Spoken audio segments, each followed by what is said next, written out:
খুশি সবাই যে অনেক ফল তারা চিনে না, এখানে যেরকম আছে এরা এগুলা চিনে না, এসব ফল নতুন করে দেখতেছে এবং এসব দেখে তাদের অনেক ভালো লাগতেছে যে নতুন করে সবাই একখানে আসছে, অনেক ফল নিয়ে আনন্দ করতেছে।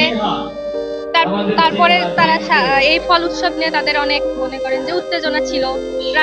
রাতের বেলা ফল সাজানো বা বিভিন্ন ডালা সাজানো নিয়ে তাদের অনেক উত্তেজনা ছিল।